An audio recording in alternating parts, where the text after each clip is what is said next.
Actress Varalakshmi Sarathkumar ரீசெண்டா ஒரு இன்டர்வியூல தன்னை பத்தியும் தன்னோட வருங்கால கணவர் நிக்கோலாய் சச்சிதேவ் அவர்களை பத்தியும் வந்துகிட்டு இருக்க நெகட்டிவ் கமெண்ட்ஸ்க்கெல்லாம் பதிலடி கொடுக்கிற வகையில பேசியிருக்கக்கூடிய ஒரு விஷயம் தான் இப்ப பலருடைய கவனத்தையும் ஈர்த்துக்கிட்டு வருது. ஆக்சுவலா ஆக்ட்ரஸ் வரலட்சுமிக்கு மும்பை தொழிலதிபரான நிக்கோலாய் சச்சிதேவ் அவர்கள் கூட கடந்த மார்ச் 1ஆம் தேதி என்கேஜ்மெண்ட் நடந்து முடிஞ்சிருந்தது. இந்த ஃபங்க்ஷன் சம்பந்தப்பட்ட போட்டோஸ் அண்ட் வீடியோஸ் எல்லாம் கூட அந்த நேரத்துல பயங்கரமா வைரல் ஆகி இருந்தது.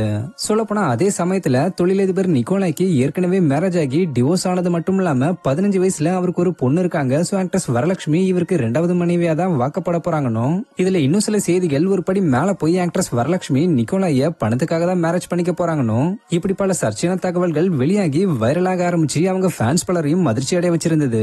சோ இதுக்கெல்லாம் ரிப்ளை கொடுக்கிற வகையில தான் ஆக்ட்ரஸ் வரலட்சுமி ரீசெண்டா ஒரு இன்டர்வியூல பேசிருக்காங்க. ஆக்சுவலா அவங்க என்ன சொல்லிருக்காங்கன்னா, எங்களோட ரிலேஷன்ஷிப்பை பத்தி நெகட்டிவா கமெண்ட் செய்யறவங்கள நான் கண்டுக்கிறதே இல்ல. ஆரம்பத்துல இருந்து இந்த மாதிரி நெகட்டிவான விஷயங்களை நான் தவிர்த்துக்கிட்டு தான் வரேன். உனக்கு என்ன தெரியும் என்ன பத்தி, உனக்கு ஏன் நான் பதில் சொல்லணும்? உனக்கு என்ன பிடிக்கலையா? பிடிக்கலன்னு சொல்லிட்டு போய்கிட்டே இரு. நீ ஏன் கல்யாணம் செஞ்சுக்க போற? நான் தானே கல்யாணம் பண்ணிக்க போறேன். அப்படி இருக்கப்ப அதுல உனக்கு என்ன பிரச்சனை? சில பேர் நான் பணத்துக்காக தான் நிக்கோலாய திருமணம் செய்யறதா சொல்றாங்க. ஆக்சுவலா அந்த பணம் என்கிட்டயே நிறைய இருக்கு. நான் கஷ்டப்பட்டு உழைக்கிறேன், சந்தோஷமா இருக்கேன், என்னுடைய சம்பாத்தியத்துல தான் நான் வாழ்றேன். ஆனா சிலர் கற்பனைக்காக கண்டபடி பேசிக்கிட்டு இருக்காங்க. சோ நிக்கோலாய நான் பணத்துக்காக கல்யாணம் பண்ணல. இன்னும் சில பேர் நாங்க பொருத்தமான ஜோடி இல்லன்னு கமெண்ட் பண்ணிக்கிட்டு வராங்க. நான் கேக்குறேன், பொருத்தம் பார்த்து அழகெல்லாம் பார்த்து சேர்த்து வைக்கிறதுக்கு இது என்ன படமா? என்னோட பார்வையில அவர் எனக்கு ஒரு அழகான மனிதரா தான் தெரியுறாருன்னு சொல்லிருக்காங்க. மேலும் நிக்கோலாயோட ஃபர்ஸ்ட் மேரேஜ் சம்பந்தமா பேசின இவங்க பர்சனல் வாழ்க்கையில 2 பேருக்கும் செட் ஆகலனா அவங்க 2 பேரும் பிரிஞ்சு போறது தானே பெட்டரான ஒரு விஷயம்.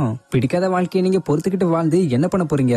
சோ அப்படிதான் நிக்கோலாய்க்கும் ஒரு எக்ஸ் ஒய்ஃப் இருக்காங்க. அவங்கள நான் மீட் பண்ணிருக்கேன். அவங்களும் அவங்க பொண்ணும் ரொம்ப அழகானவங்க. சோ இதெல்லாம் ஒரு பிரச்சனையே இல்ல. ஏன்னா எங்க வீட்லயும் அப்படித்தானே எங்க அப்பா செகண்ட் டைம் மேரேஜ் பண்ணிருக்காரு. உங்களுக்கு செட் ஆகுறவங்க கூட நீங்க சேர்ந்து வாழ்றது தப்பே இல்லைன்னு சொல்றது மூலமா செகண்ட் மேரேஜ் பண்றதுல தப்பே இல்லைன்னு ஆக்ட்ரஸ் வரலட்சுமி மறைமுகமா பதிலளிச்சிருக்காங்க. சோ ஆக்ட்ரஸ் வரலட்சுமியோட இந்த ஒரு ரிப்ளைவை பத்தி நீங்க என்ன நினைக்கிறீங்கன்றத கமெண்ட்ல சொல்லுங்க. அடுத்த மாதிரியான அப்டேட்ஸ்க்கு மறக்காம நம்மளோட சேனலை சப்ஸ்கிரைப் பண்ணிக்கங்க. தேங்க்யூ.